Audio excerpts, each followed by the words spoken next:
Selamat sore umat yang terkasih.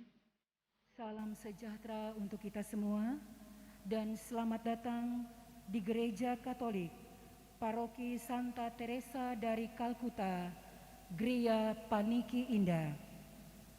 Hari ini Jumat 2 April 2021,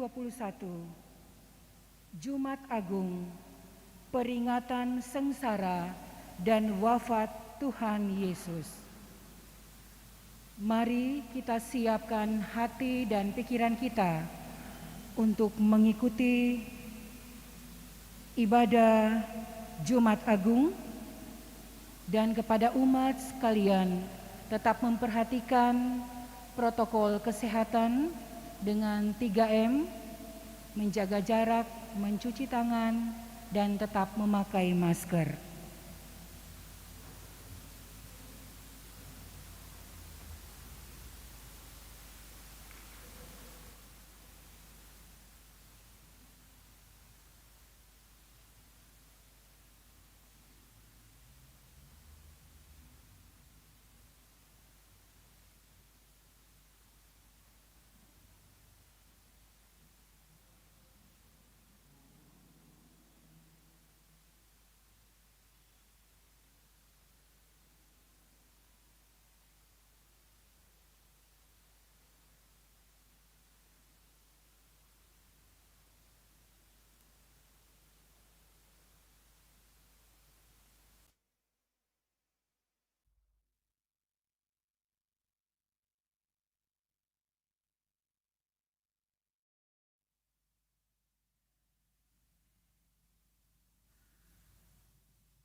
Betapa hina diriku, ku bawa dosa-dosaku di muka Tuhan Yesus, di muka Tuhan Yesus. Tersungkur karena dosaku, ku buka kerinduanku di muka Tuhan Yesus.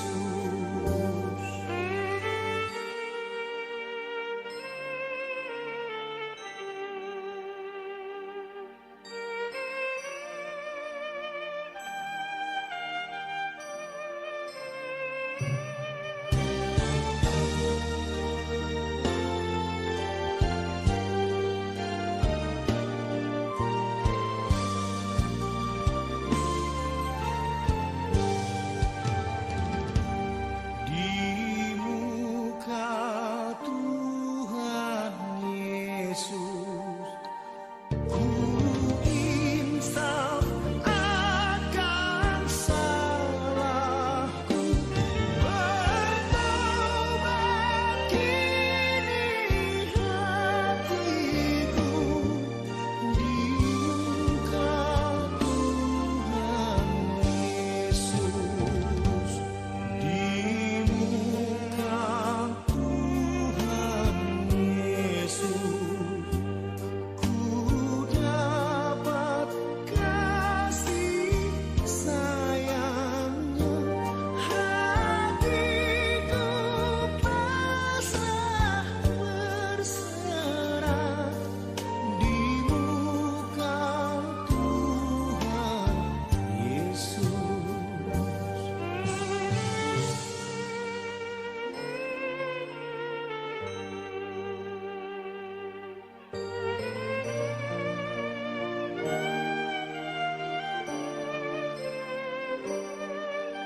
Kuduskanlah dan lindungilah selalu hamba-hambamu.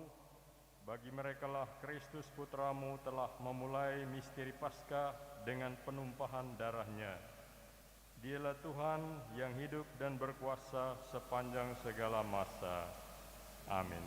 Mari kita duduk untuk mendengarkan firman Tuhan lewat bacaan-bacaan kitab suci. Raja-raja akan mengatupkan mulutnya melihat Dia. Sebab apa yang tidak diceritakan kepada mereka akan mereka lihat, dan yang tidak mereka dengar akan mereka pahami. Maka mereka berkata, "Siapakah yang percaya kepada berita yang kami dengar? Kepada siapakah tangan kekuasaan Tuhan dinyatakan?" Sebagai taruk hamba Yahweh tumbuh di hadapan Tuhan, dan sebagai tunas ia muncul dari tanah kering. Ia dihina dan dihindari orang, seorang yang penuh kesengsaraan dan biasa menderita kesakitan. Ia sangat dihina sehingga orang menutup mukanya terhadap Dia, dan bagi kita pun Dia tidak masuk hitungan.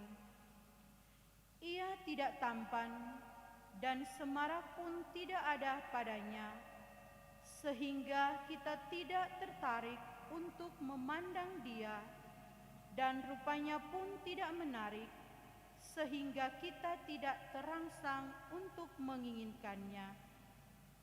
Tetapi sesungguhnya penyakit kitalah yang ditanggungnya, dan kesengsaraan kitalah yang dipikulnya. Padahal kita mengira Dia kena tulah, dipukul dan ditindas Allah. Sesungguhnya Dia tertikam oleh karena pemberontakan kita. Dia diremukkan oleh karena kejahatan kita.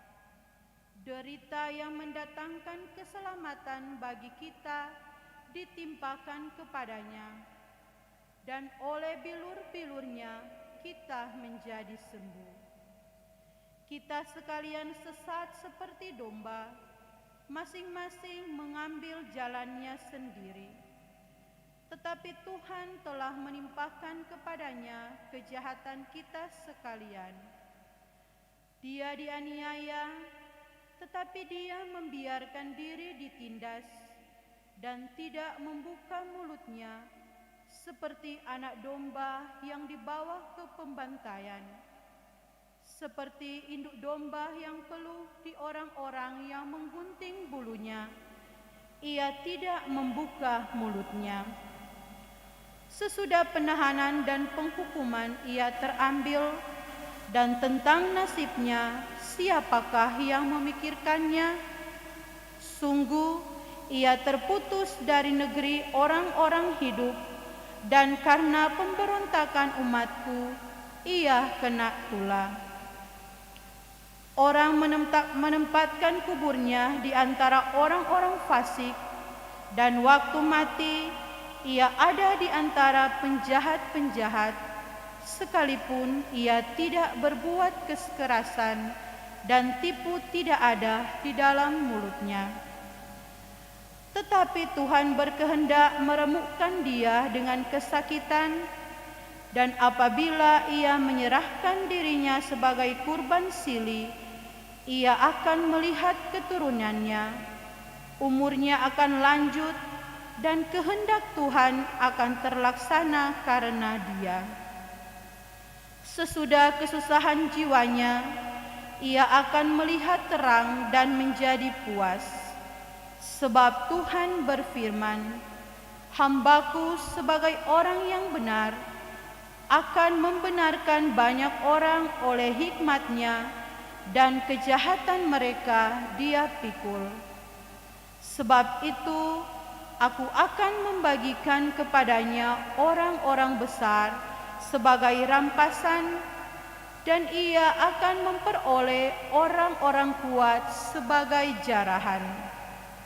Ini semua sebagai ganti karena ia telah menyerahkan nyawanya ke dalam maut dan karena ia terhitung di antara para pemberontak, sekalipun ia menanggung dosa banyak orang dan berdoa untuk pemberontak-pemberontak. Demikianlah sabda Tuhan. Syukur kepada Allah. Mazmur tanggapan puji syukur 820.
Padamu ya Tuhan, aku berlindung.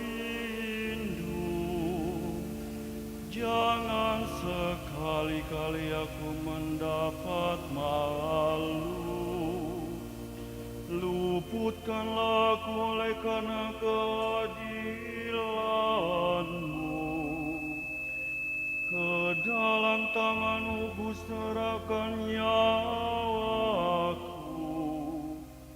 Sudilah membebaskan daku, ya Tuhan Allah yang setia.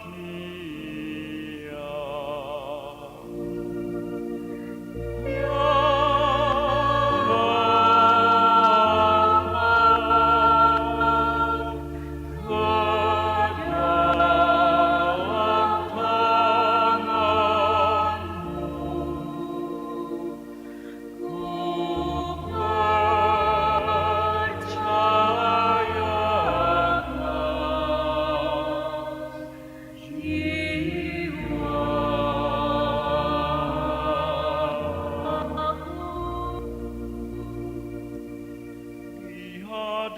semua lawanku aku tercela. Tetangga-tetanggaku merasa jijik. Para kenalanku merasa ngeri. Mereka yang melihat aku cepat-cepat menyingkir. Aku telah hilang dari ingatan seperti orang mati, telah menjadi seperti barang yang pecah. Ya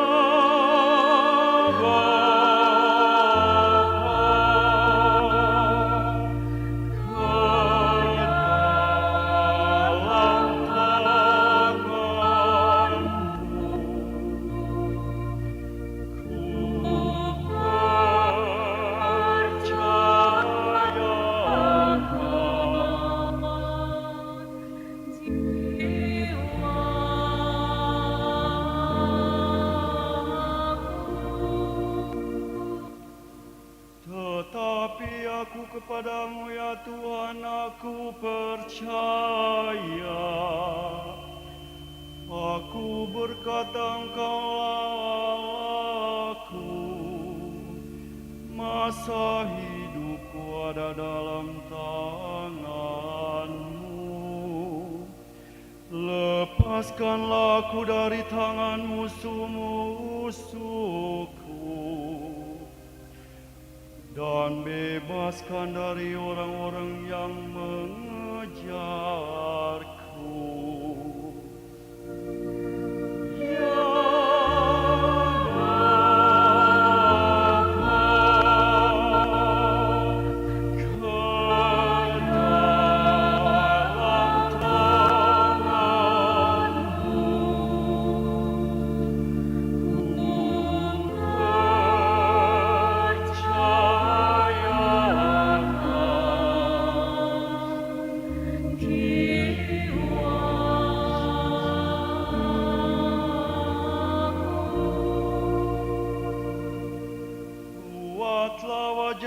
percaya atas hamba-hambamu.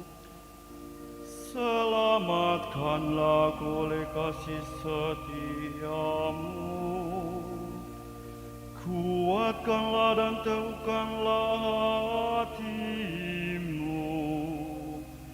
Hai semua orang yang berharap kepada Tuhan. Ya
Bacaan dari surat kepada orang Ibrani. Saudara-saudara, kita sekarang mempunyai Imam Agung yang telah melintasi semua langit, yaitu Yesus, Anak Allah. Maka, baiklah kita teguh berpegang pada pengakuan iman kita. Sebab Imam Agung yang kita punya bukanlah Imam Agung yang tidak dapat turut merasakan kelemahan kita. Sebaliknya, ia sama dengan kita. Ia telah dicobai, hanya saja tidak berbuat dosa. Sebab itu, marilah kita menghampiri tahta kerahiman Allah dengan penuh keberanian, supaya kita menerima rahmat dan menemukan kasih karunia untuk mendapatkan pertolongan pada waktunya. Dalam hidupnya sebagai manusia, Yesus telah mempersembahkan doa dan permohonan dengan ratap tangis dan keluhan kepada Dia yang sanggup menyelamatkannya dari maut. Dan karena kesalehannya, Ia telah didengarkan. Akan tetapi, sekalipun anak, Ia telah belajar menjadi taat.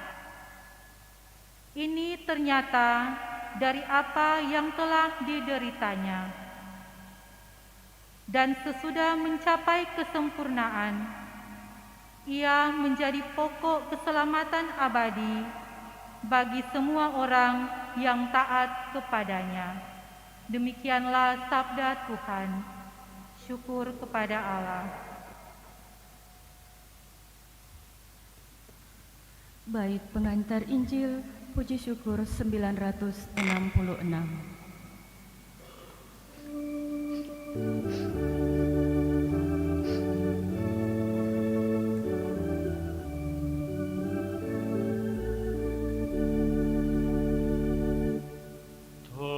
Terpujilah Kristus Tuhan, Sang Raja kemuliaan kekal.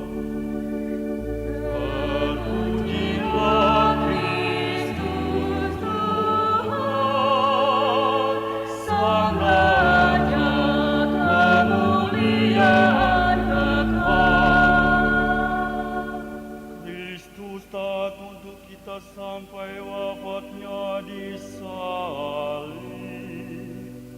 Dari sebab itulah Allah mengagungkan Dia nama yang paling nur dianugerahkannya kepadanya.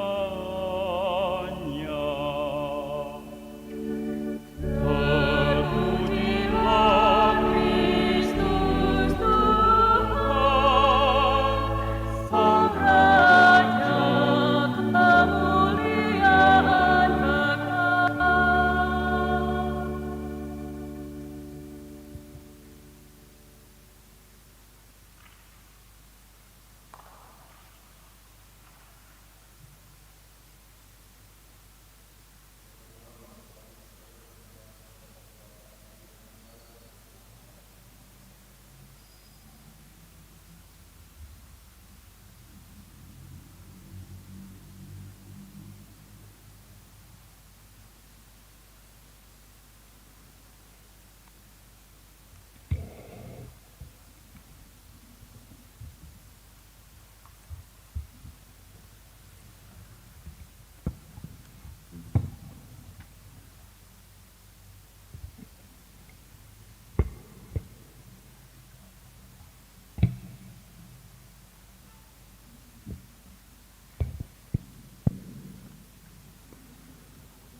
Passio Domini nostri Iesu Christi, secundum Ioanne.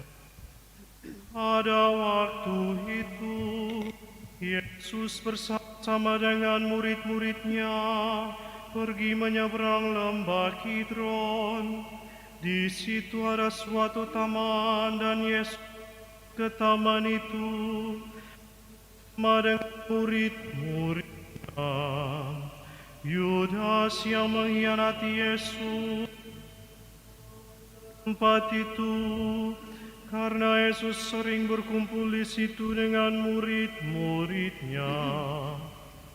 Lalu datanglah juga Yudas ke situ dengan sepasukan prajurit dan penjaga-penjaga bait Allah, yang disuruh oleh imam-imam kepala dan orang-orang Farisi.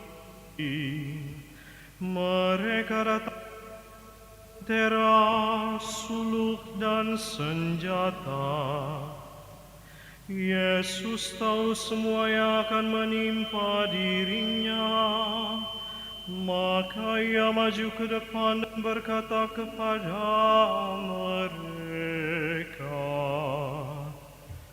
Siapakah yang kamu cari? Jawab mereka, Yesus dari Nazaret.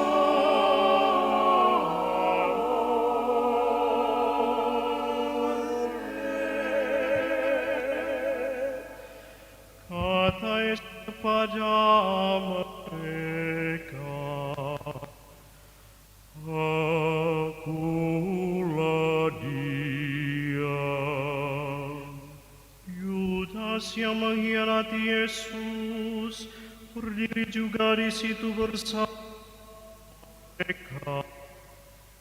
Ketika Yesus berkata kepada mereka, Akulah dia, mundurlah mereka dan jatuh ke tanah.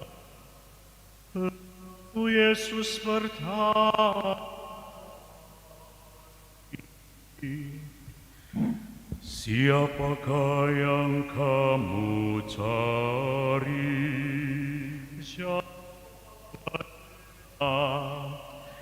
Yesus dari Nazaret.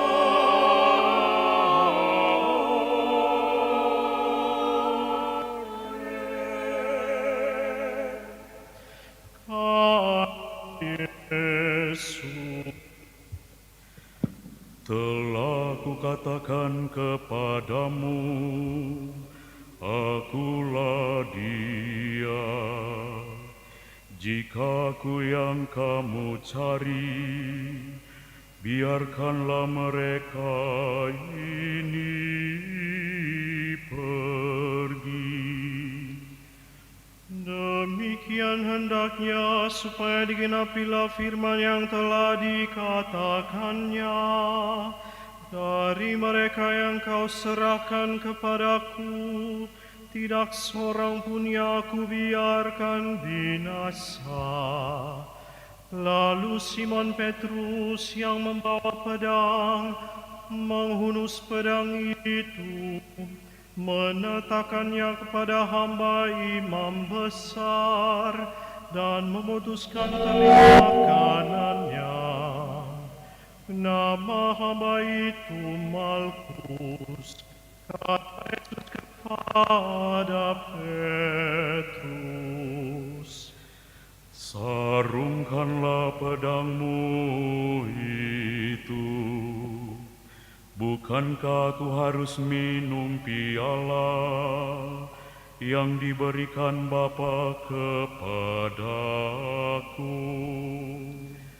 lalu pasukan prajurit serta perwiranya dan penjaga-penjaga yang disuruh Yahudi itu menangkap Yesus dan membelenggu Dia. Mula-mula mereka membawanya kepada Hanas, karena Hanas adalah berkas yang pada tahun itu menjadi imam besar, dan Kayafaslah yang telah menasihati para pemuda Yahudi. Lebih berguna jika satu orang mati untuk seluruh bangsa. Simon Petrus dan seorang murid lain mengikuti Yesus. Murid itu mengenal imam besar, dan ia masuk halaman istana imam besar itu. Tetapi Petrus tinggal di luar dekat pintu. Murid yang lain itu yang mengenal imam besar kembali keluar, berbicara dengan perempuan penjaga pintu, lalu membawa Petrus masuk. Kata hamba perempuan penjaga pintu itu kepada Petrus,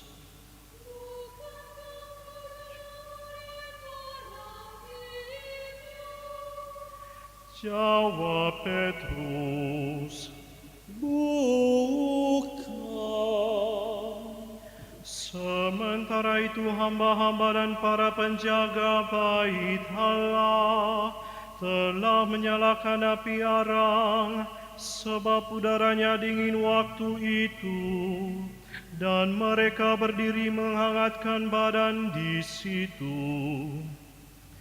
Petrus pun berdiri menghangatkan badan bersama-sama dengan mereka. Kemudian mulailah imam besar menanyai Yesus tentang para murid dan tentang ajarannya. Jawab Yesus kepadanya,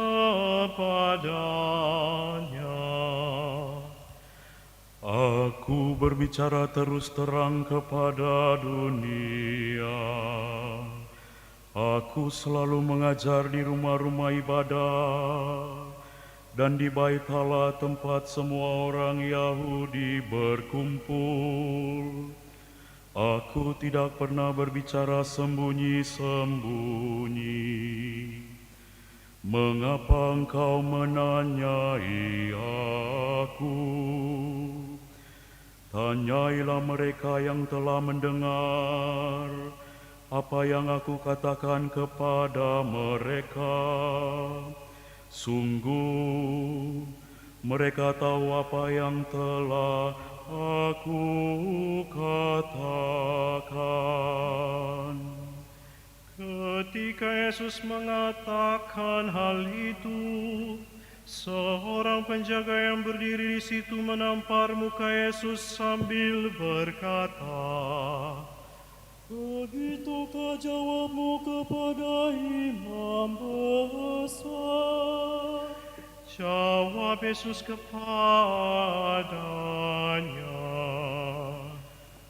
Jika kataku itu salah, tunjukkanlah salahnya. Tetapi jikalau benar, Mengapa engkau menampar aku? Lalu Hanas mengirim Yesus dalam keadaan terbelenggu kepada Kayafas imam besar. Simon Petrus masih berdiri dan menghangatkan badan. Kata orang di situ kepadanya, Bukankah juga seorang murid Yesus?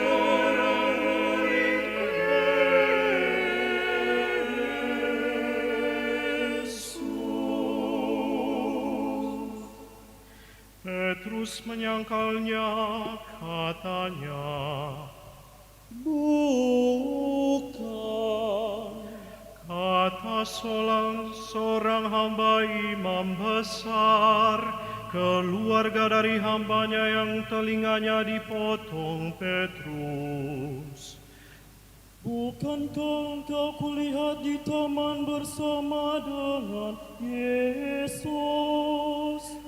Petrus pun menyangkal lagi, dan seketika itu juga berkokoklah ayam.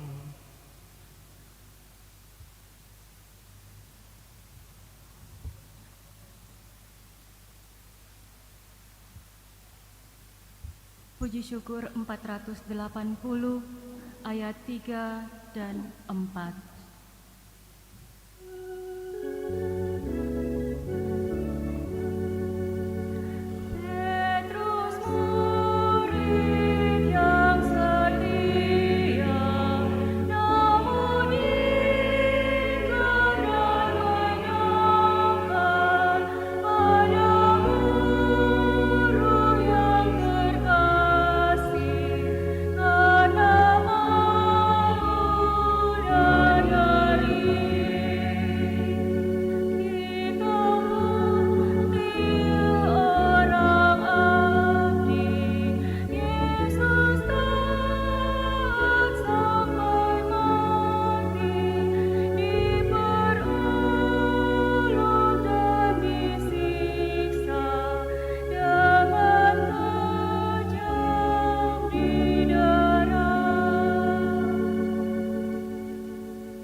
Keesokan harinya ketika masih pagi, mereka membawa Yesus dari Kayafas ke istana gubernur.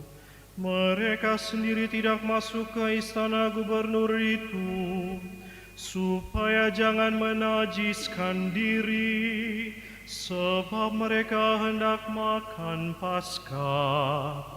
Sebab itu Pilatus keluar menemui mereka dan berkata, Apakah tuduhan kamu terhadap orang ini? Jawab mereka kepadanya, jika ia bukan penjahat, kami tidak menyerahkannya kepadamu.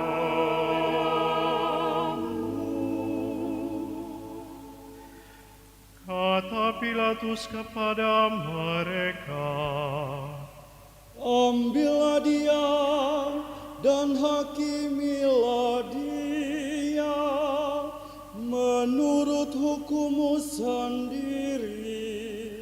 kata orang-orang Yahudi itu, Kami tidak diperbolehkan menghormati seorang.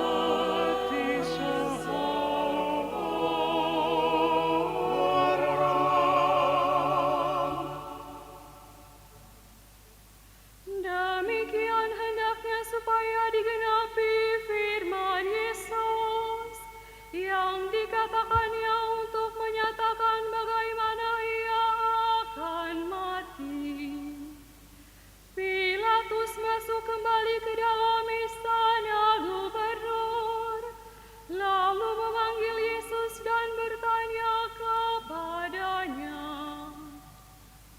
apakah engkau raja orang Yahudi? Jawab Yesus. Apakah engkau tak katakan hal itu dari hatimu sendiri, atau orang lain yang mengatakan kepadamu tentang aku? Kata Pilatus. Apakah aku seorang Yahudi? Bangsamu sendiri dan imam-imam kepala yang telah menyerahkan engkau kepadaku. Apakah yang telah engkau lakukan? Jawab Yesus. Kerajaanku bukan dari dunia ini. Jika kerajaanku dari dunia ini, pasti hamba-hambaku telah melawan, supaya aku jangan diserahkan kepada orang Yahudi. Akan tetapi, kerajaanku bukan dari sini. Lalu kata Pilatus kepadanya, Jadi engkau adalah raja. jawab Yesus. Engkau mengatakan bahwa aku adalah raja. Untuk itulah aku lahir, dan untuk itulah aku datang ke dalam dunia ini, supaya aku bersaksi tentang kebenaran. Setiap orang yang berasal dari kebenaran mendengarkan suaraku.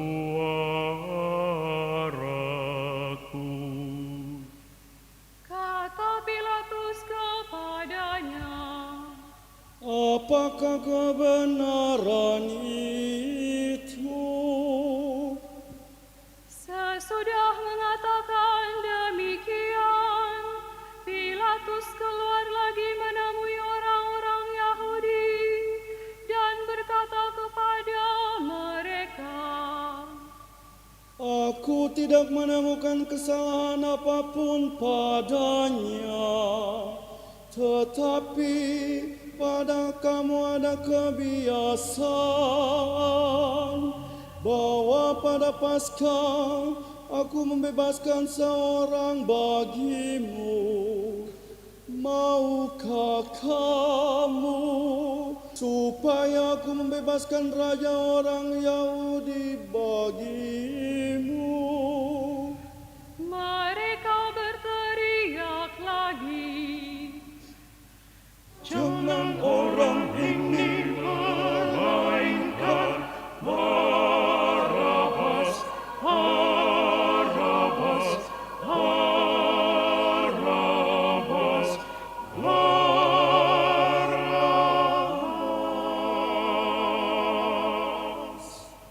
Barabas adalah seorang penyamun. Lalu Pilatus mengambil Yesus dan menyuruh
lihatlah, aku membawa dia keluar kepada kamu, supaya kamu tahu bahwa aku tidak menemukan kesalahan apapun padanya.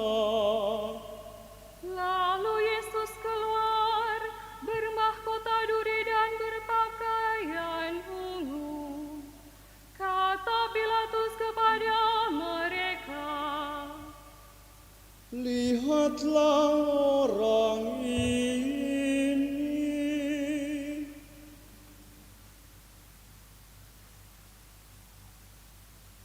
Puji syukur 480 ayat 6 dan 7.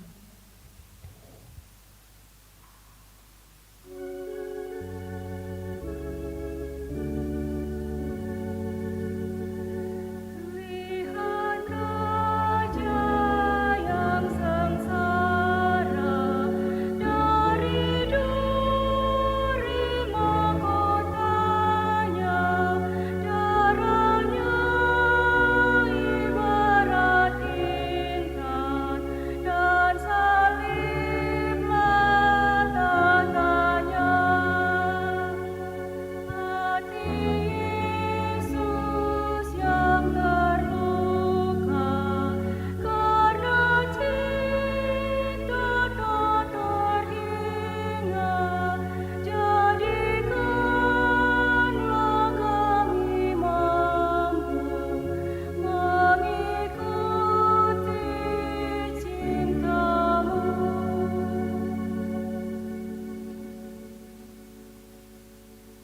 Ketika para imam kepala dan penjaga-penjaga itu melihat Yesus, berteriaklah mereka, Salibkan dia, Salibkan dia, salibkan dia, salibkan dia, salibkan dia, salibkan dia, salibkan dia.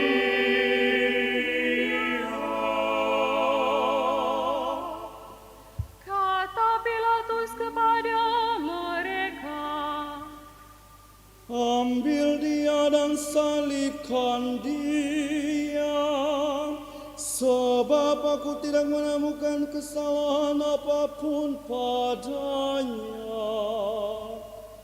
jawab orang-orang Yahudi itu kepadanya,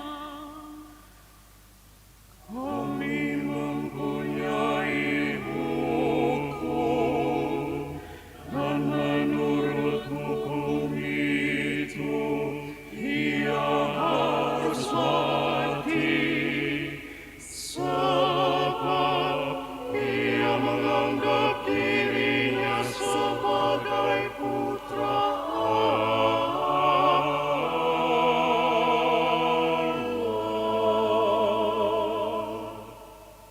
Ketika Pilatus mendengar perkataan itu, ia makin takut.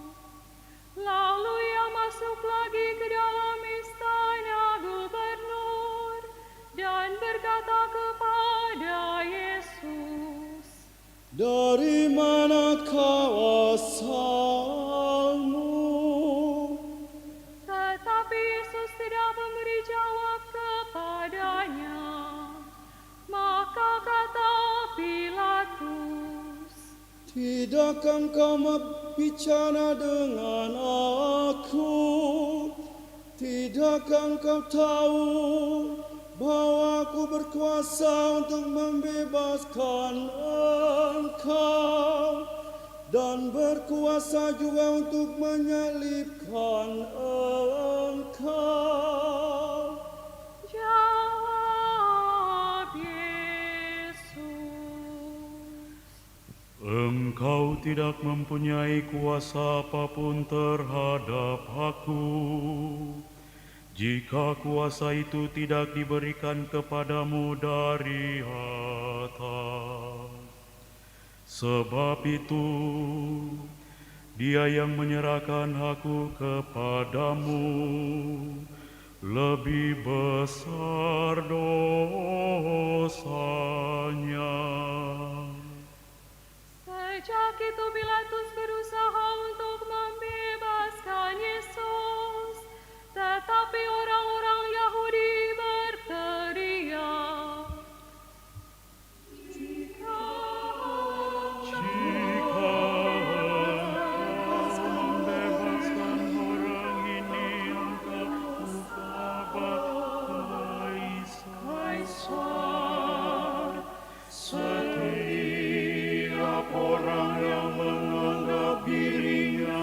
sebagai raja yang melawan kaisar.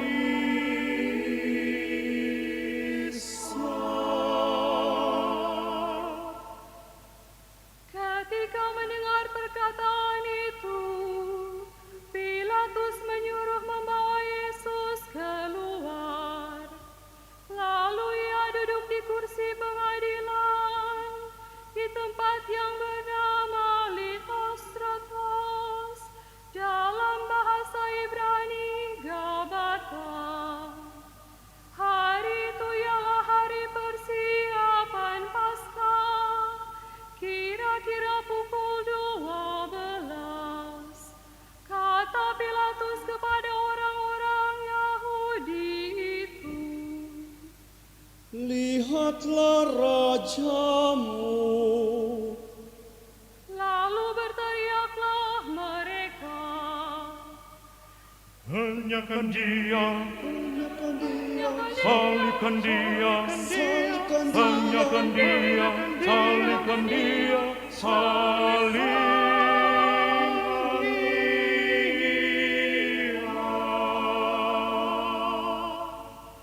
kata Pilatus kepada mereka, haruskah aku menyalibkan rajamu?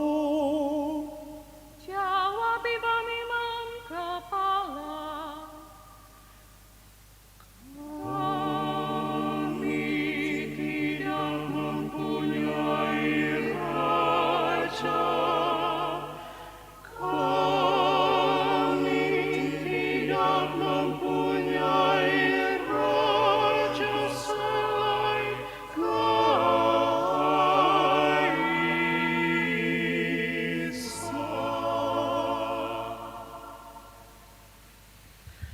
Akhirnya Pilatus menyerahkannya kepada mereka untuk disalibkan.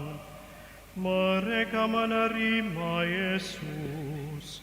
Sambil memikul salibnya, Yesus dibawa keluar kota ke tempat yang bernama Tengkorak, dalam bahasa Ibrani Golgota.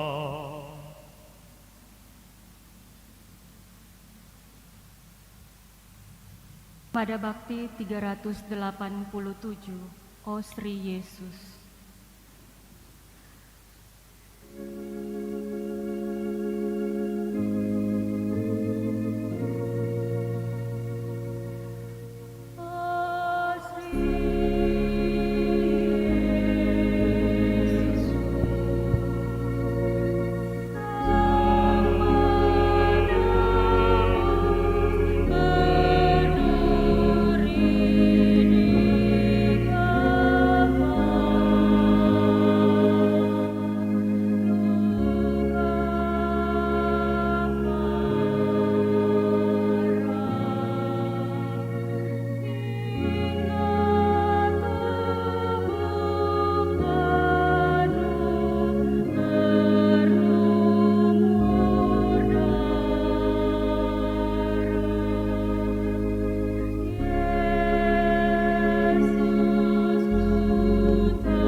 Di situ Yesus disalibkan, dan bersama dengan Dia disalibkan juga dua orang lain, sebelah menyebelah, sedangkan Yesus di tengah-tengah.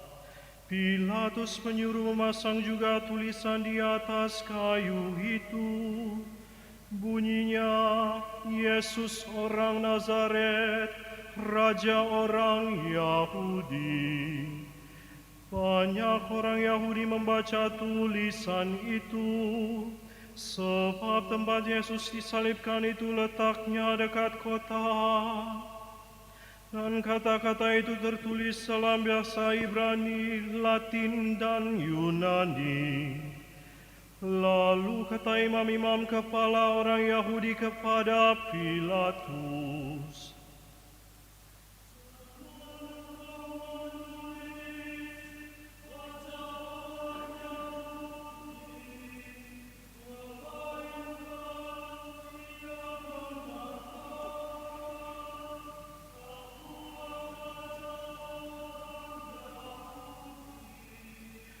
jawab Pilatus, Apa yang kutulis tetap tertulis.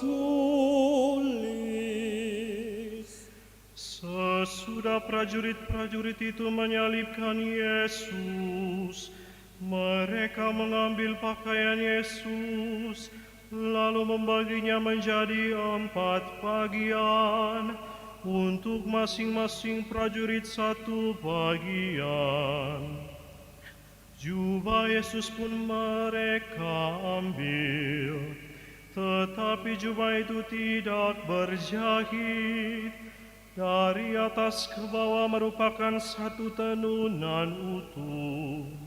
Karena itu mereka berkata seorang kepada yang lain, "Janganlah kita membaginya menjadi beberapa potong, tetapi baiklah kita membuang undi untuk menentukan siapa yang mendapatkannya."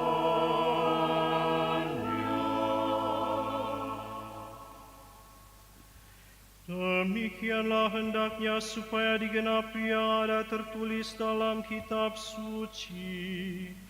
Mereka membagi-bagi pakaianku di antara mereka, dan membuang undi di atas jubahku. Hal itu telah dilakukan prajurit-prajurit itu. Dekat salib Yesus berdiri ibu Yesus dan saudara ibunya, Maria istri Kleopas dan Maria Magdalena. Ketika Yesus melihat ibunya dan murid yang dikasihi di sampingnya, berkatalah ia kepada ibunya,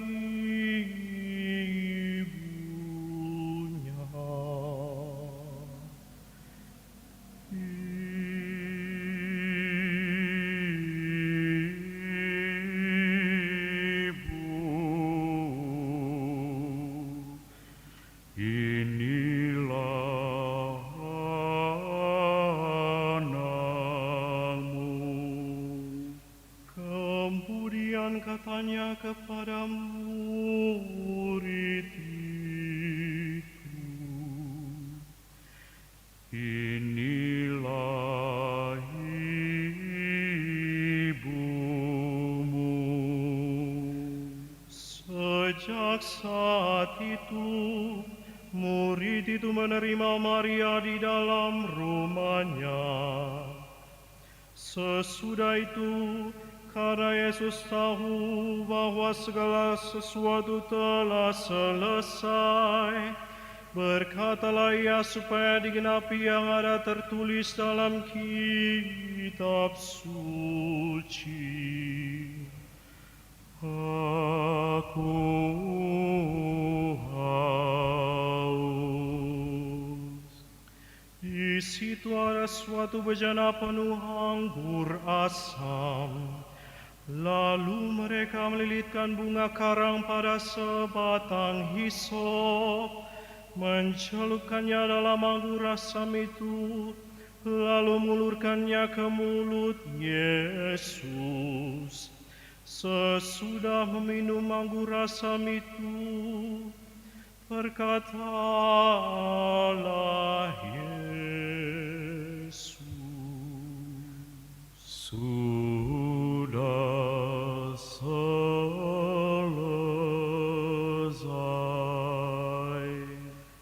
Lalu Yesus menundukkan kepala dan menyerahkan nyawanya.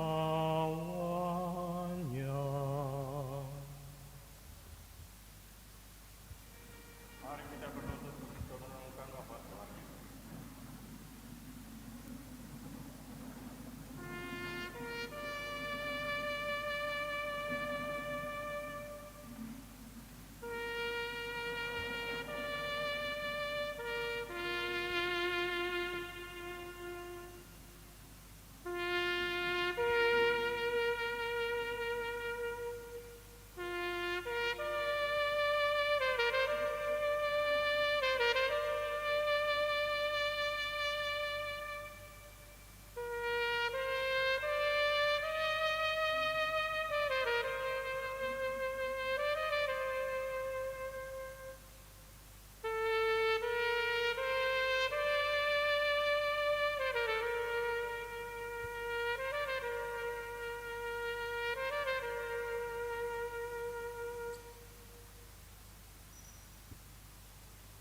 Mari kita berdiri sampai selesainya.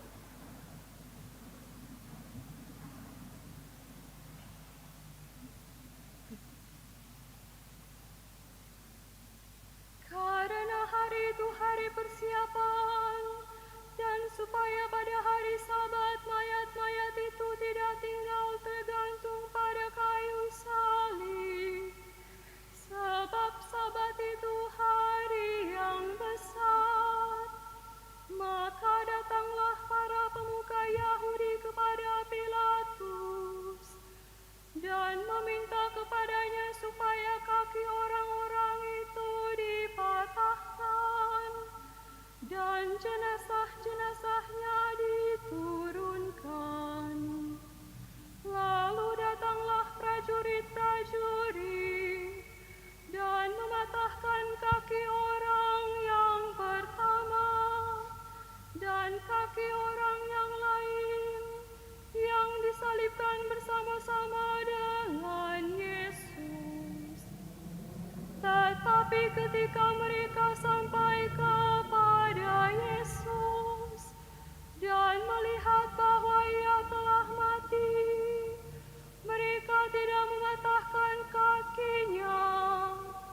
Tetapi seorang dari antara prajurit itu menikam lambung Yesus dengan tombak, dan segera mengalir keluar darah dan air. Orang yang melihat sendiri hal itu bersaksi, dan benarlah kesaksiannya. Ia pun tahu bahwa ia mengatakan kebenaran, supaya kamu juga percaya. Sebab hal itu terjadi, supaya digenapi yang ada tertulis dalam kitab suci. Tidak ada tulangnya yang akan dipatahkan. Ada pula nas lain yang mengatakan, mereka akan memandang Dia yang telah mereka tikam. Sesudah itu Yusuf dari Arimatea meminta kepada Pilatus supaya ia diperbolehkan menurunkan jenazah Yesus.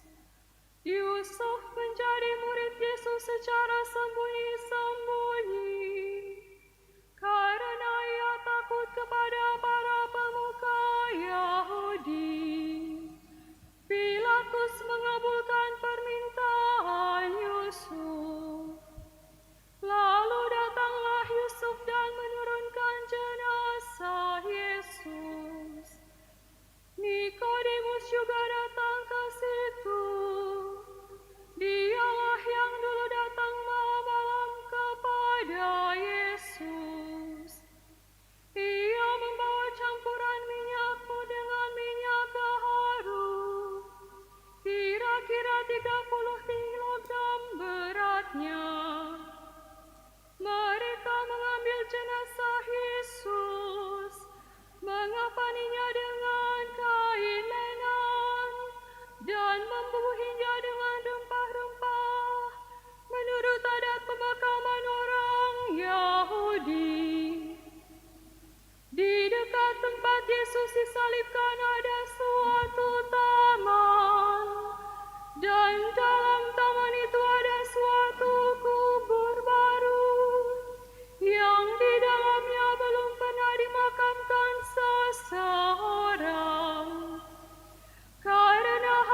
jenazah Yesus di situ. Demikianlah Injil Tuhan. Terpujilah Kristus.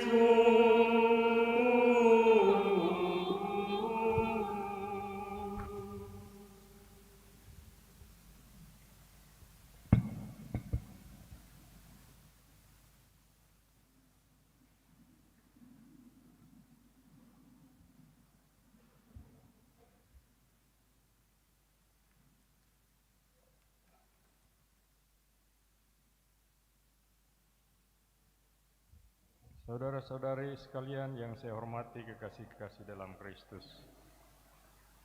Kalau ada satu bidang dalam kehidupan manusia yang paling kerap dieksploitasi dan dimanipulasi habis-habisan, maka itu adalah agama.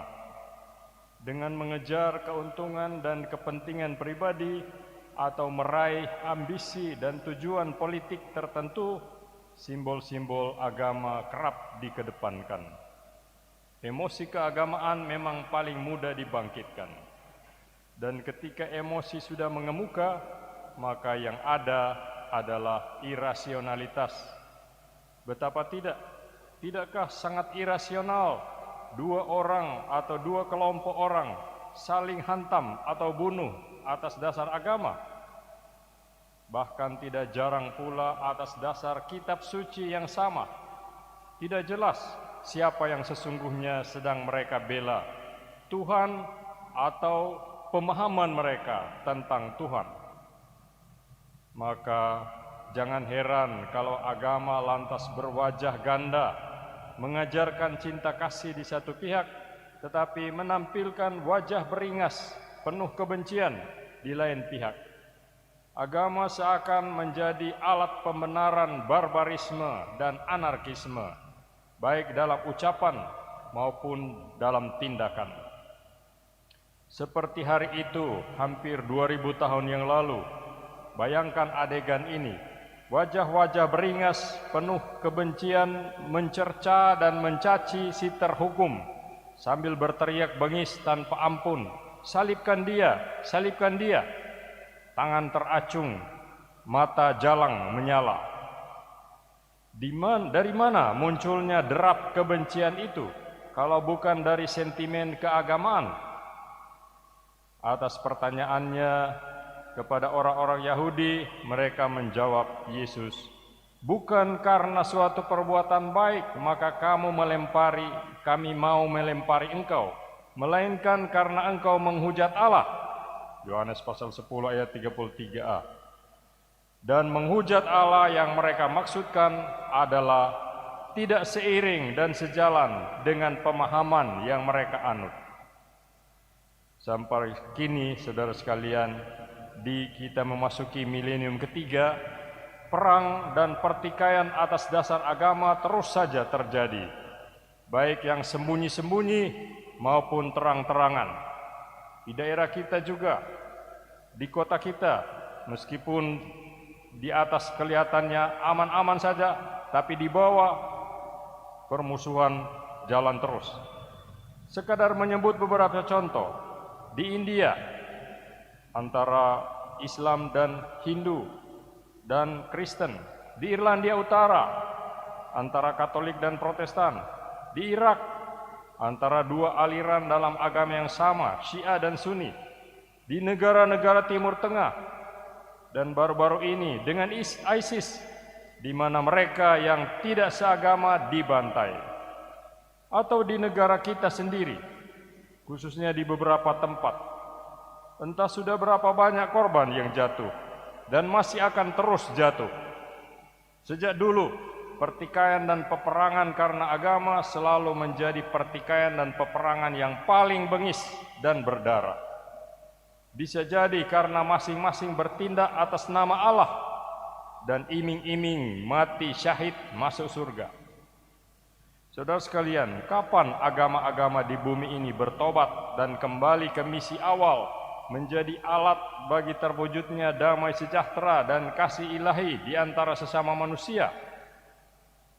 Saudara-saudari, iman kita menemukan dasar kebenarannya dalam sikap diamnya Kristus, dalam kisah seseorang yang begitu miskinnya sampai di saat-saat terakhir hidupnya ia tidak mengkhotbahkan satu kata pun, satu gagasan pun, cuma menderita saja, merangkul dunia ini dengan tidak melawan sesuatu pun daripadanya, dengan tidak bereaksi kekerasan sebagaimana biasanya bagi orang-orang yang merasa terjepit atau disudutkan. Semut saja kalau terjepit akan menggigit. Inilah jalan yang lebih baik yang ditempuh Yesus dan semua yang mengaku diri muridnya, yaitu jalan mengasihi sekalipun pedih dan menyakitkan.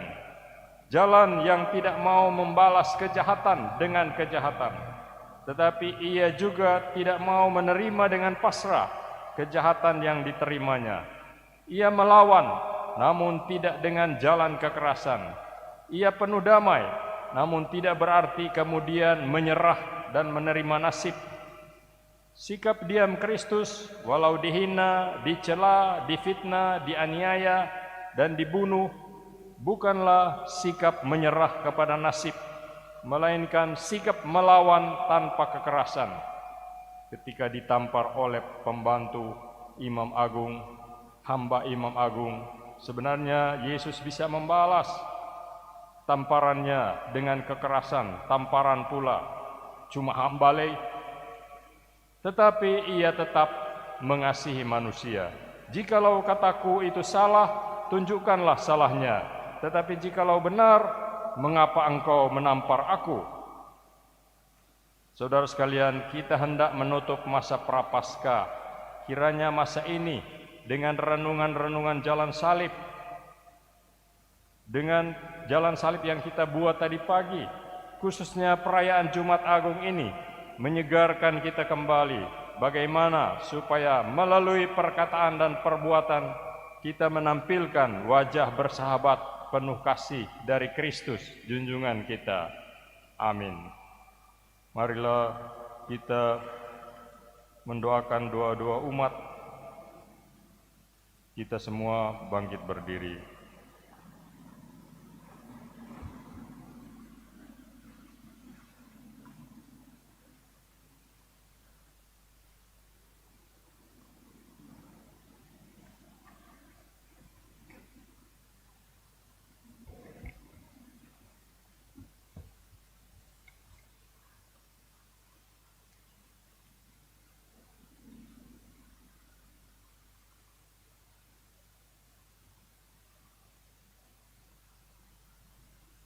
Saudara-saudara terkasih, marilah berdoa bagi gereja Allah yang kudus. Semoga Allah dan Tuhan kita berkenan menganugerahkan damai kepadanya, mempersatukan dan melindunginya di seluruh dunia. Semoga Tuhan memperkenankan kita hidup dengan aman sentosa dan memuliakan Allah, Bapa yang Maha Kuasa.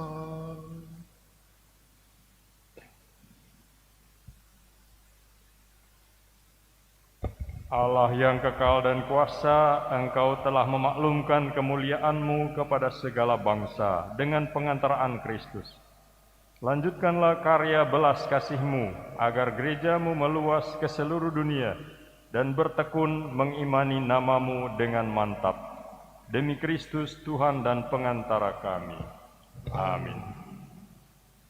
Bagi Sri Paus, marilah berdoa pula bagi Santo Bapa Paus Fransiskus yang sudah dipilih Allah untuk jabatan uskup. Semoga beliau dilindungi Allah, tetap sehat walafiat, dan dengan bijaksana memimpin gereja umat Allah.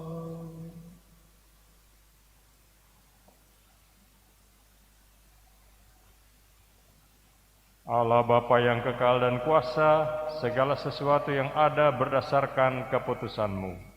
Dengarkanlah doa kami dan lindungilah Imam Agung yang telah Kau pilih bagi seluruh gereja-Mu. Semoga umat Kristiani yang dipimpinnya atas nama-Mu semakin berkembang dalam iman. Demi Kristus Tuhan dan pengantara kami. Amin. Bagi para pejabat gereja dan segala lapisan umat,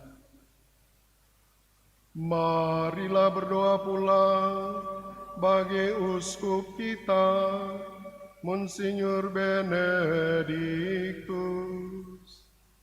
dan bagi semua uskup, imam dan diakon,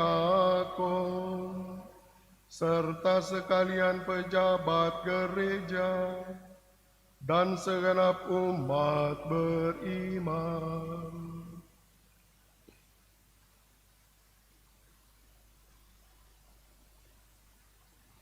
Allah Bapa yang kuasa dan kekal, Engkau memerintah dan menguduskan semua orang yang termasuk anggota gereja-Mu, tubuh Kristus.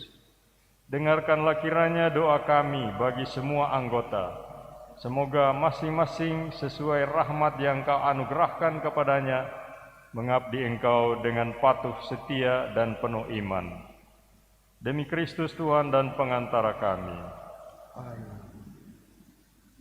Bagi para calon baptis, marilah berdoa pula bagi para calon baptis. Semoga Allah dan Tuhan kita berkenan membuka pintu hati dan budi mereka terhadap sabda serta belas kasih-Nya. Semoga mereka berkat sakramen baptis dilahirkan kembali, menerima pengampunan dosa, dan bersatu dengan Yesus Kristus Tuhan kita.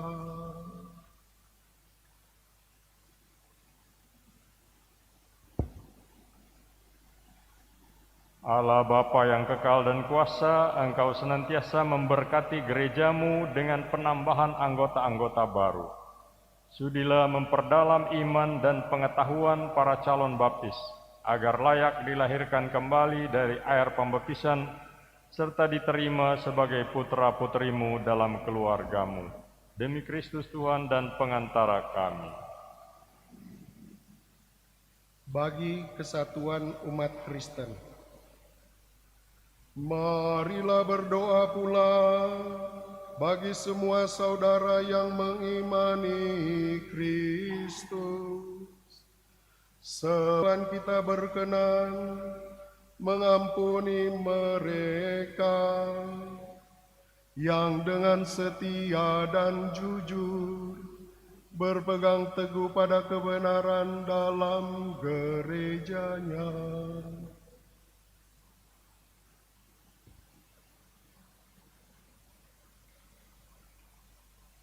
Allah Bapa yang kekal dan kuasa, Engkau menghimpun mereka yang tercerai-berai serta memelihara mereka yang telah bersatu dalam gereja-Mu. Pandanglah kawanan domba putra-Mu. Semoga semua saudara kami yang telah Kau kuduskan berkat pembaptisan, Kau persatukan pula dalam iman dan cinta kasih. Demi Kristus Tuhan dan pengantara kami. Amin. Bagi mereka yang belum mengimani Kristus, marilah berdoa pula bagi saudara-saudara yang belum mengimani Kristus. Semoga mereka pun diterangi oleh Roh Kudus dan dapat menemukan jalan keselamatan.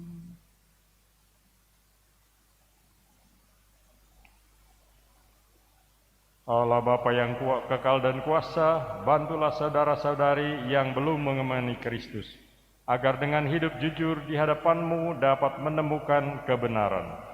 Sedangkan kami sendiri semoga selalu saling menaruh cinta kasih dan berusaha semakin memahami misteri hidup-Mu, sehingga di tengah masyarakat kami menjadi saksi cinta kasih-Mu yang nyata. Demi Kristus Tuhan dan pengantara kami. Bagi para pemimpin negara, marilah berdoa pula bagi semua pemimpin negara. Semoga Allah Tuhan kita menerangi hati dan budi mereka, sehingga mereka mengusahakan damai sejahtera bagi seluruh umat manusia seturut kehendaknya.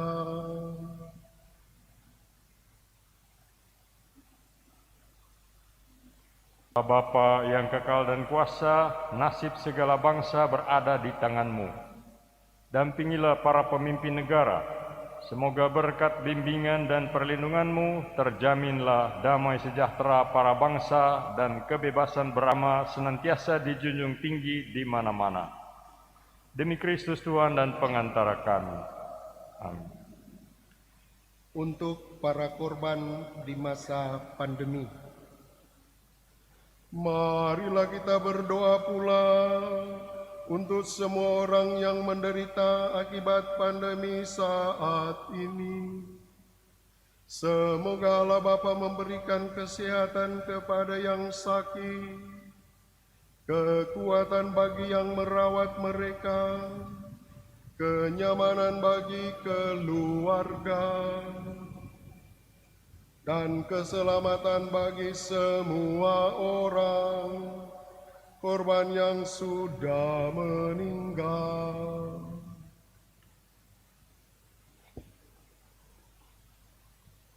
Allah yang Maha Kuasa dan kekal, satu-satunya pedoman kelemahan manusiawi kami, pandanglah dengan belas kasih kepedihan anak-anak-Mu yang menderita karena pandemi ini. Ringankanlah penderitaan orang sakit, berilah kekuatan kepada orang-orang yang merawat mereka. Sambutlah mereka yang sudah meninggal ke dalam damai-Mu. Dan selama masa kesusahan ini, perkenankanlah kami menemukan penghiburan di dalam cinta-Mu yang penuh belas kasih. Amin. Bagi saudara-saudara yang menderita, saudara-saudara terkasih, marilah kita panjatkan doa pula kepada Allah yang Maha Kuasa. Semoga Ia berkenan membersihkan dunia dari segala kesesatan, melenyapkan segala penyakit, mengembalikan para pengungsi, menjauhkan kelaparan, melepaskan para tahanan, melindungi orang-orang dalam perjalanan, mengantar pulang para perantau, menganugerahkan kesehatan kepada yang sakit, dan keselamatan bagi yang meninggal.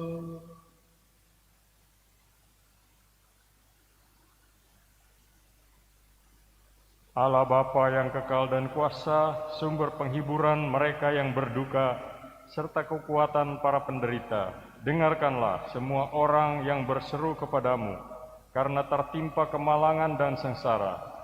Semoga mereka semua bergembira berkat belas kasih dan bantuan rahmat-Mu. Demi Kristus Tuhan dan pengantara kami. Amin. Silakan duduk. Dan saudara-saudari, sekarang kita hendak mengikuti upacara penghormatan salib. Misinar akan mengambil salib dari sakristi, kemudian membawa ke pintu masuk gereja. Lantas pastor menyambut salib ini dan kemudian melihatlah kayu salib dan seterusnya. Umat menjawab, marilah kita sembah, kemudian berlutut menghormati salib. 3 kali sampai di muka altar ini. Lantas karena pandemi maka tidak bisa mencium salib masing-masing orang, maka cuma pastor yang melakukan penghormatan salib dan umat silahkan mengikuti pastor saja.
Setelah penyembahan salib, marilah kita mengikuti upacara komuni.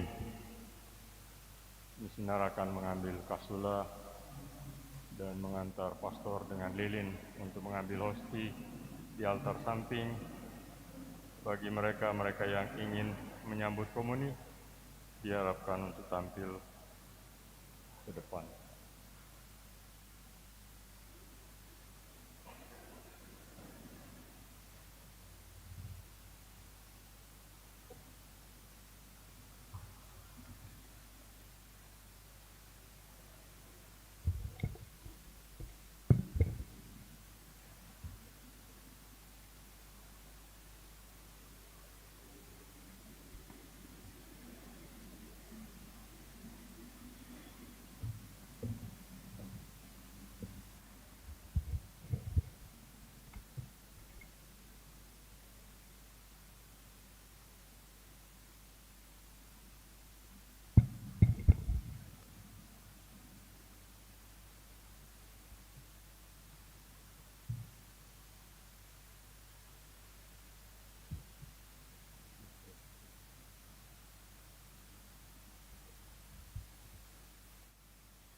Atas petunjuk penyelamat kita dan menurut ajaran ilahi, maka beranilah kita berdoa.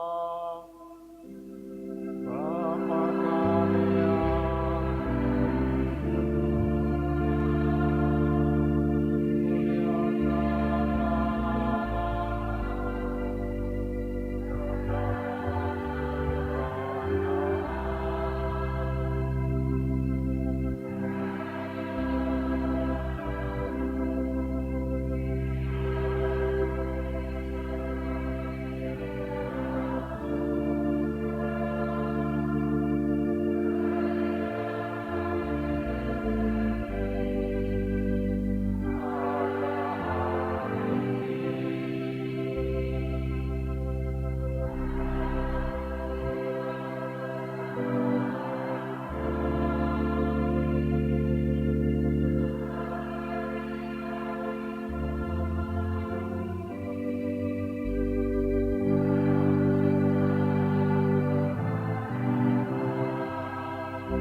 Bapa, bebaskanlah kami dari segala yang jahat dan berilah kami damai-Mu. Kasihanilah dan bantulah kami supaya selalu bersih dari noda dosa dan terhindar dari segala gangguan, sehingga kami dapat hidup dengan tenteram, sambil mengharapkan kedatangan penyelamat kami, Yesus Kristus.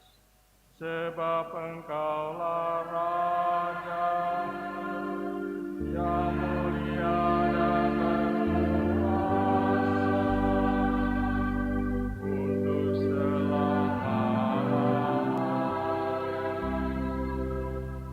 Tuhan Yesus Kristus, semoga tubuh-Mu yang akan kusambut melindungi dan menyehatkan jiwa ragaku. Inilah anak domba Allah yang menghapus dosa dunia. Berbahagialah saudara yang diundang ke perjamuannya.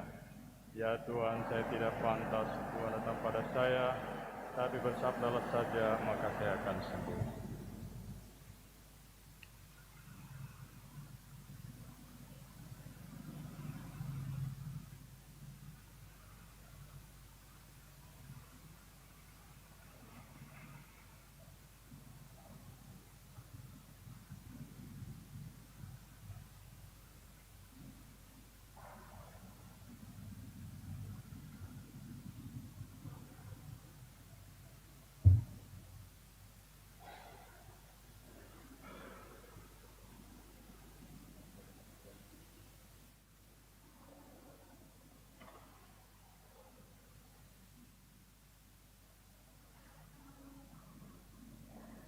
Mada Bakti 378, Tuhan di Kau naungan hidupku.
Mada Bakti 377, Lihatlah Kota Yerusalem.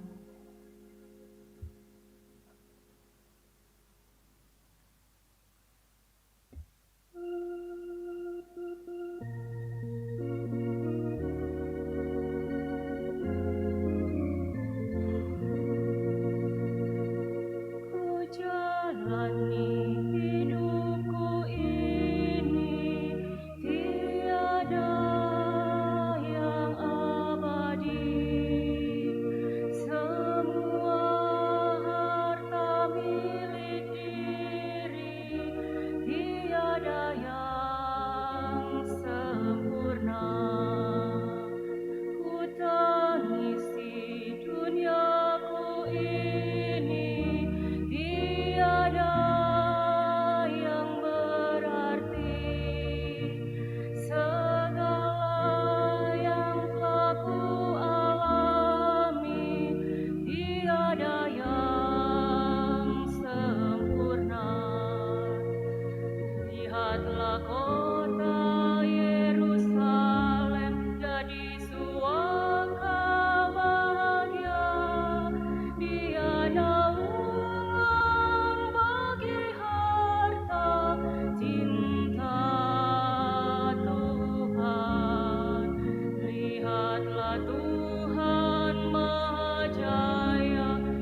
Lihatlah Tuhan Maha Daya hadir di kancah usaha, beralur semangat bagi kita manusia.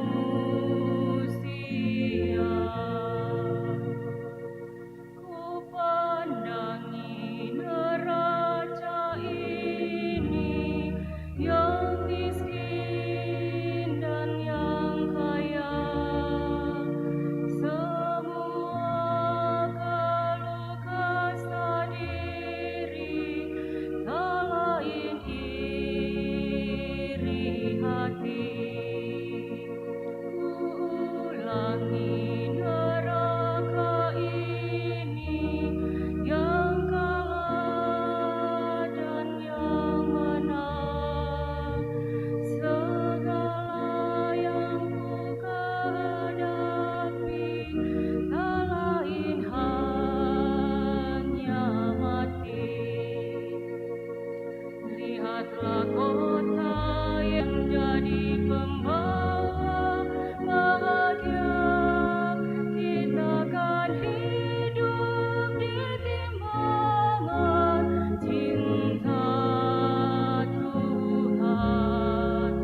Lihatlah Tuhan Maha Hidup, adil meraja di alam, berhamburan bagi kita manusia.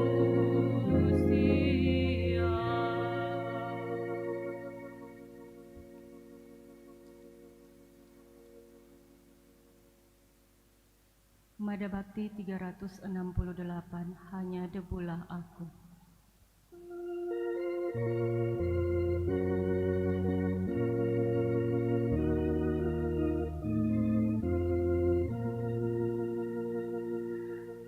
Hanya debulah aku di alas kakimu Tuhan.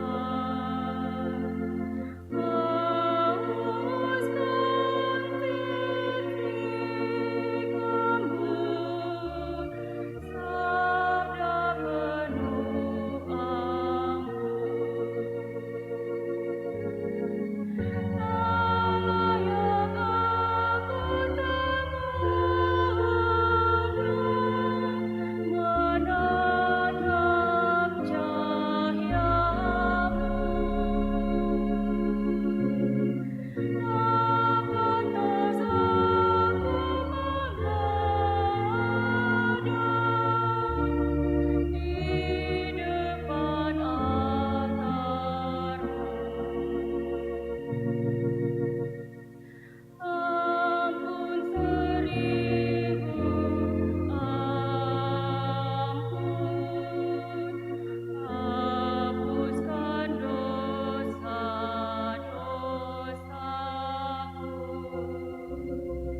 Marilah berdoa.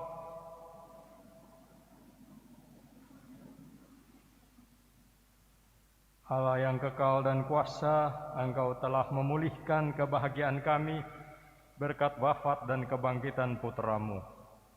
Peliharalah karya belas kasih-Mu dalam diri kami, agar kami yang ambil bagian dalam misteri ini dapat hidup penuh bakti kepadamu dengan pengantaraan Kristus Tuhan kami. Saudara sekalian, kita sudah mengikuti acara Jumat Agung.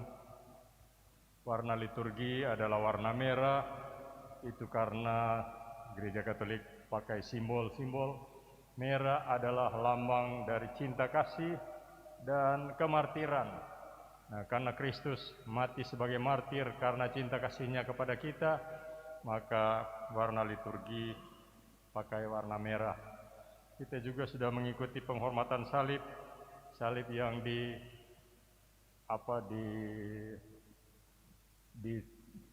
ditelanjangi, menunjukkan salib bahwa siapa Allah yang sebenarnya bagi kita, yaitu yang tersalib, yang penuh kasih, mau mengampuni dan menyelamatkan kita karena kasih-Nya.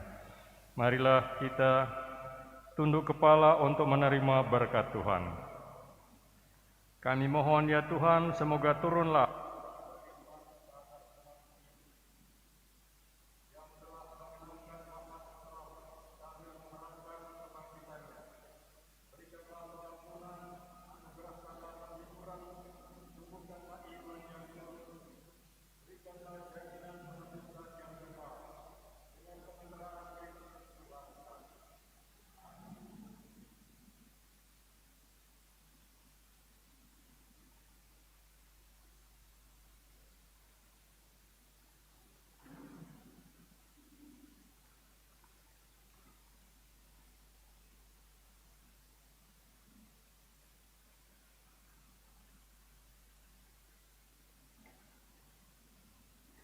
Mada Bakti 370, kasihanilah kami.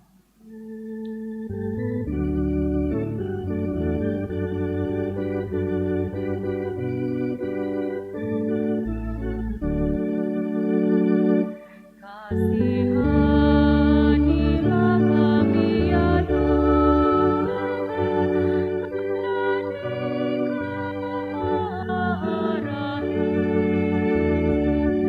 hapuskan dosa dan salah kami demi darah Putra-Mu. Jadikan hati kami suci dan satu berembun berseri, agar bersorak-sorai lidah kami menyatakan kasih-Mu.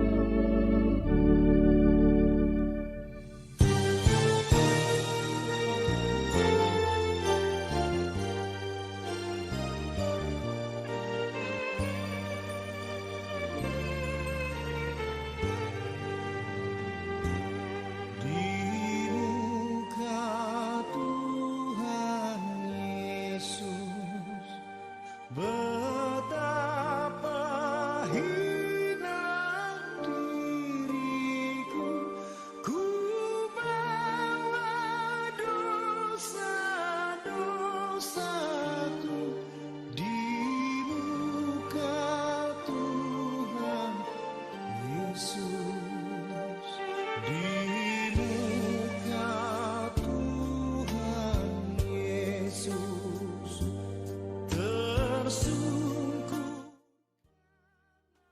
Dan pada pukul 18.00, misa kedua akan dimulai.